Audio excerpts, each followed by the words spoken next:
Hi folks, and in this video what we're going to do is we are going to add a sprite to the actual game world and start thinking about actually making our character appear. Because at the moment, of course, we're just walking around with nothing appearing within the game world. So what we'll do is, first of all, let's build a folder and we'll call this main character sprite, like so. Launch that, then we'll go to my lovely sprites list, and I have a player sprite which I've already created and added onto one single line, just like so. What I can then do is drag and drop this into our lovely world. Make sure you get that plus there, and then when you have a look at it, you'll notice it looks like an absolute mess. When I go to click on it, my sprites do look about okay, but they're a bit, pixelized in places, maybe to a level that I don't want, and you might actually have some sort of background color going on which you're not overly happy with. So what you can do is you can choose to get rid of that alpha. Of course my image here is a PNG, so it doesn't actually come across with that. You can do that by clicking on this lovely chroma key, then this one, then say if you had an all pink background or yellow background, you could then just click there and it would then make that transparent for you. So that might be something worth thinking about. Now, just to fix this, what we're going to do is quickly right click on here and then apply, there you go, paper 2D settings, like so. So it just gets rid of that transparent layer.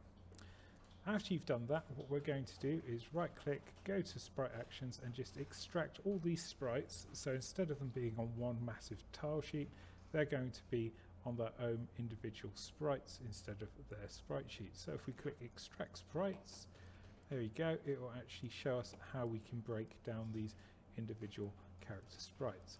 Because I've got a lot of space between my characters, it's actually automatically done this for me, just like so, with the auto key. Now what I can do is choose to use it by grid if it doesn't automatically work out, and this has actually defaulted it to 32 by 640. Now I can just change that down to 32 by 32 because I know that's the tile size that I used to build these sprite sheets, which will then break the characters down like so. And of course, if there's spaces between them, you can start playing around with these settings as well.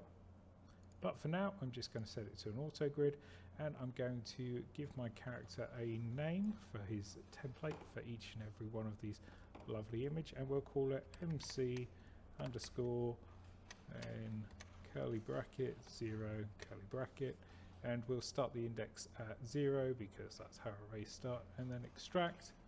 Then what should happen is after I've extracted it, it'll break down my character to all the different sprites. Now what I can do is just throw this into the actual game itself by clicking on the main player, clicking on the viewport, just quickly making sure your capsule size is a decent size. Mine's currently set to 32 by 32. And what I can actually do is find my main sprite and just drag and drop them into the game world.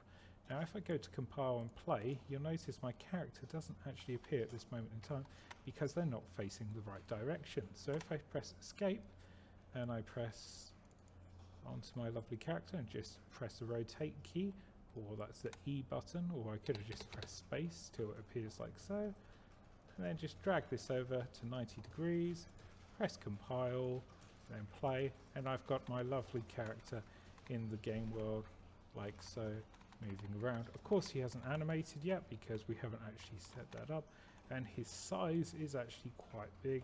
So what you might want to choose to do is just quickly set down the scale to something like 0.5 for everything, and then play it just to see what he looks like. That looks a bit better at this moment in time, just for a test character.